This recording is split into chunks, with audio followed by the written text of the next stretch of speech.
તો કેટલાય મિત્રોના મેસેજીસ અને ફોન આવે છે કે આ પ્રકારના ન્યૂઝ કેવી રીતે બનાવવા.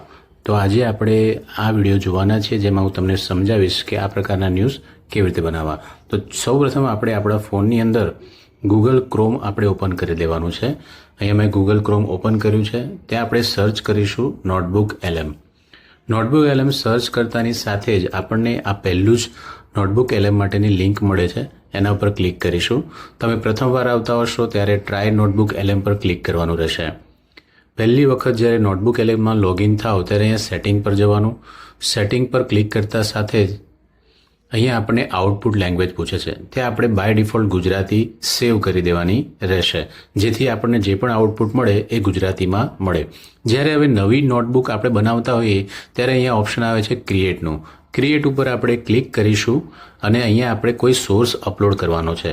તમારી પાસે વોટ્સએપની અંદર કોઈ ન્યૂઝપેપર આવતા હોય તો ન્યૂઝપેપરની PDF આપણે અહીંયા અપલોડ કરવાની રહે. બરાબર, અહીંયા અપલોડ સોર્સ પર હું ક્લિક કરું છું અને ફોટોઝ એન્ડ વિડીયોઝમાં જાઉં છું.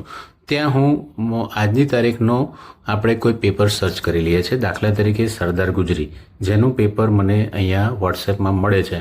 બરાબર, તો SAG અને અંડરસ્કોર હું કરીશ અને આજની 8/1/2026નું આજે પેપર મને અહીંયા મળી ગયું છે. હું એને અહીંયા અપલોડ કરી રહ્યો છું. અપલોડ કરવા માટે સોર્સમાં જઈશ એટલે સોર્સની અંદર અહીંયા બતાવશે કે પ્રોસેસ ચાલુ છે.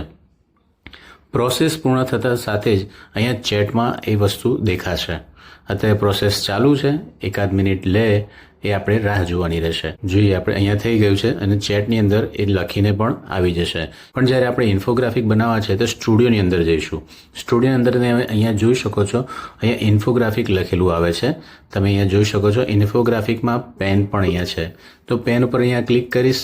અહીંયા 3 ઓપ્શન છે. ચૂઝ ઓરિએન્ટેશન, એમાં આપણે પોર્ટ્રેટ સિલેક્ટ કરીશું અને અહીંયા મેં અહીંયા કોપી કરીને રાખ્યું છે એ વસ્તુ અહીંયા પેસ્ટ કરીશ. હું કમેન્ટની અંદર અથવા તો ડિસ્ક્રિપ્શનમાં આ આખો પ્રોમ્પ્ટ તમને આપીશ, જે અહીંયા પેસ્ટ કરવાનો રહેશે અને જનરેટ ઉપર ક્લિક કરીશું.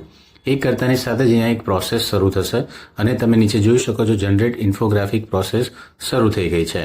એ એકાદ મિનિટ જેવો ટાઈમ લેશે એટલે ઇન્ફોગ્રાફિક તૈયાર થઈ જશે.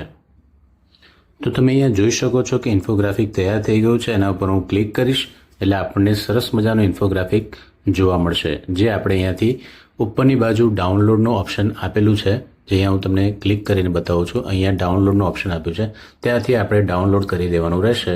એટલે આપણે ડાઉનલોડ ફોલ્ડરમાં એ જોવા મળશે અને ત્યાર પછી આપણે કોઈ પણ જગ્યાએ એને શેર કરી શકીશું. આશા રાખું છું કે તમને આ વિડીયો ગમ્યો હશે. વિડીયો ગમે તો વિડીયો લાઇક કરો અને શેર કરો. Thank you.